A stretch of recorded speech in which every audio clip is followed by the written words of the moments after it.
Shalom, selamat siang Bapak Ibu Saudara yang dikasihi Tuhan Yesus Kristus. Selamat kita berjumpa kembali dalam kasih, sukacita, dan berkat Tuhan. Doa dan harapan saya, saudara semua, selalu ada dalam keadaan yang baik, sehat, penuh sukacita, dan senantiasa kuat dalam iman dan kasih kepada Tuhan. Dalam Keluaran 26 ayat 33 tertulis, haruslah tabir itu kau gantungkan pada kaitan penyambung tenda itu, dan haruslah kau bawa tabut hukum ke sana, ke belakang tabir itu, sehingga tabir itu menjadi pemisah bagimu antara tempat kudus dan tempat maha kudus. Saudara yang dikasihi Tuhan, bagaimana sikap kita kalau sedang ada di gereja, di tempat ibadah, dan bagaimana sikap kita ketika ada di rumah? Apakah sikap kita berbeda ataukah sama? Adakah di gereja kita lebih sopan, lebih ramah, lebih menjaga perkataan? Dan sebaliknya, kalau di kantor, di tempat kerja atau di rumah, kata-kata kita lebih kasar, tidak sopan, tidak memuliakan Tuhan, dan sikap kita tidak menjadi teladan. Sebagai orang percaya, kita harus hidup senantiasa menjadi kudus dimanapun berada. Dalam Keluaran 26 ayat 33 ini tertulis, haruslah tabir itu kau gantungkan pada kaitan penyambung tenda itu, dan haruslah kau bawa tabut hukum ke sana, ke belakang tabir itu, sehingga tabir itu menjadi pemisah bagimu antara tempat kudus dan tempat maha kudus. Tenda kemah suci yang Tuhan suruh Musa buat mempunyai ruang kudus dan ruang maha kudus. Untuk masuk ke ruang kudus, seorang imam harus menguduskan dirinya.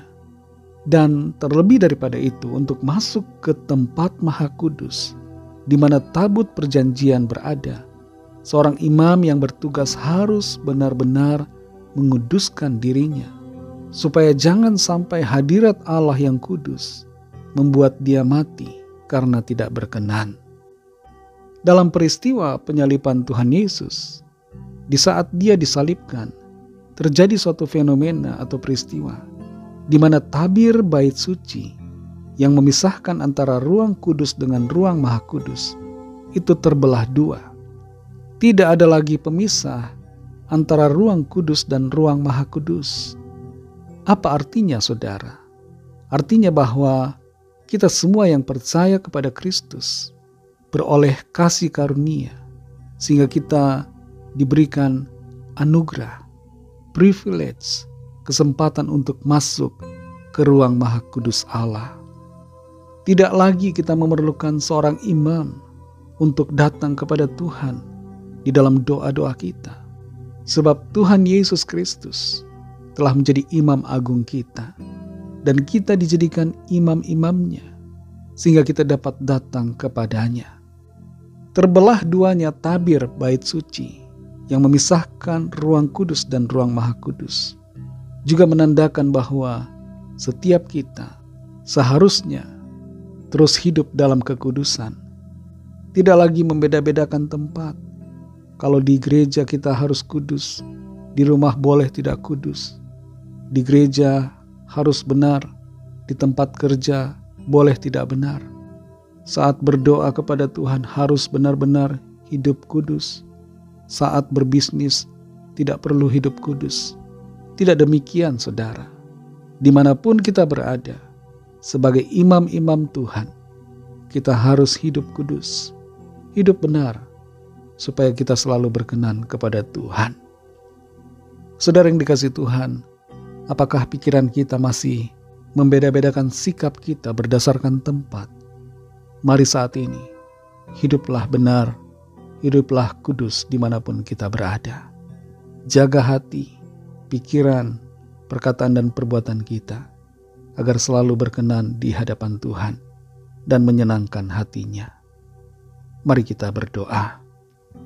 Terima kasih Tuhan Yesus, kami bersyukur untuk firman-Mu yang kembali sudah mengingatkan kami, mengajar kami untuk hidup kudus dimanapun kami berada.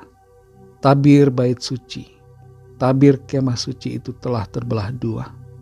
Dan karena itu kami sudah seharusnya tidak lagi membeda-bedakan sikap perbuatan kami menurut tempat, tapi dimanapun kami berada, yang Tuhan inginkan agar kami kudus berkenan di hadapan-Mu. Kuatkan kami Tuhan untuk melakukan apa yang Tuhan mau, hidup benar sesuai dengan firman-Mu dalam perkataan, pikiran, dan perbuatan kami. Kuduskan hati kami, kuduskan hidup kami Tuhan. Terima kasih untuk firman-Mu. Kami percaya Tuhan akan menolong kami selalu berkemenangan dan jadi pribadi yang sempurna seturut kehendak-Mu. Dalam nama Tuhan Yesus Kristus, Tuhan dan Juru Selamat kami sudah berdoa. Haleluya. Amin. Puji Tuhan, saudara yang dikasihi Tuhan. Selamat melanjutkan aktivitas saudara. Tuhan Yesus memberkati dan sampai jumpa dalam renungan yang berikutnya. Haleluya.